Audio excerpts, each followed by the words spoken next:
City and running the canning factory there, which was then a fig and a preserve canning factory. So we were living in Houston, and they were looking for a place down here, and I'll never forget, we came down on probably a Saturday or a Sunday, and the people selling this house were having an open house. And we came and visited, and the owner, the woman, took me into the kitchen and gave me a lemonade and some cookies. And I'd already fallen in love with the place. I mean, just being so close to the lake and such an open concept. And again, the yard was twice as big as what it is now. It was just blew me away. This would have been 1952. I think we bought it. Well, I found a letter. My dad had made a tax protest to the county commissioners, and he mentioned in the letter that he bought the house September 2nd, 1952. So I just turned 5 in August 1952.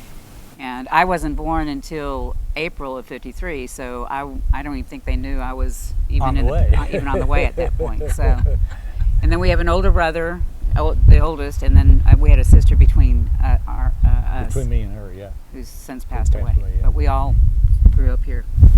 And in those days too, I don't know if Bambi ever mentioned, back there were kind of the parking areas, used to be a garage apartment with 2 bedrooms, downstairs, upstairs, and a full bath with a shower on the bottom floor, and then the garage. And so it was really a lot bigger than it is now because of that garage apartment. That became their rooms when they became old enough to move out of the house. Yeah, I lived in the downstairs, and our oldest brother was up. Yeah, anyway, I mean, it was much more country in those days, to say the least. I would say a third of the population here was probably full-time. The rest were weekenders. Yeah, but we got the breeze from the lake. It was actually pretty cool most of the time, especially we'd open up the windows at night and it was in each okay. of the rooms. Yeah. Okay. Yeah.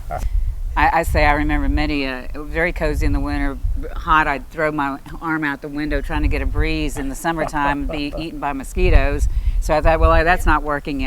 So that's not working. So I come down and think, well, I'm going to sleep on the screened-in porch, and usually stumble over somebody else who had made that decision too. So yeah, it was hot. It was, you just got outside. It was just as comfortable outside, play outside, than it was to stay inside. And this was our pier down here at the very end of Narcissus.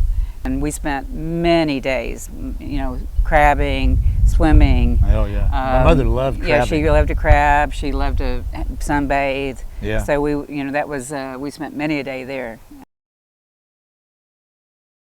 Real estate values going up. Yes.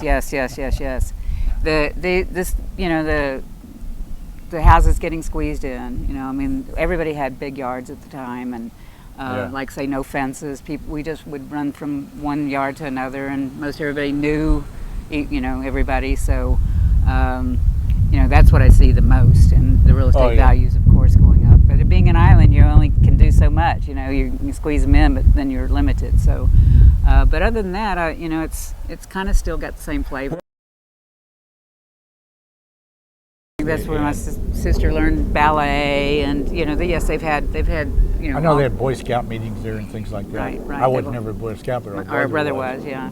So chess tournaments. Yeah, and any kind of community a lot of gathering used to be there originally when you didn't have nearly the size of the community. We didn't have a volunteer fire, and the men all worked during the day. It was the women who responded to the fires, and we had a fire station up there by where the community garden is. That's where the fire station was, and so all the women just would converge and do what they could. Well, I still live here, obviously. It's home for me, but I still feel safe. It's a pretty safe environment. I like the atmosphere. It's still pretty leisure living. It's taken very seriously here. But, I'm so glad she's kept this old house, because again, every time I come down, and I usually make it about once a month, is I love to walk through the house because I see my parents sitting there talking and having a beer, go inside the house and remember the bookcase that used to be filled. I've still got a lot of old books. But it was a great place to grow up. Yes, it was. And I'm sure it is still for kids today. Oh, yeah. It's a different, but it is Well, it's still a small enough community without being isolated.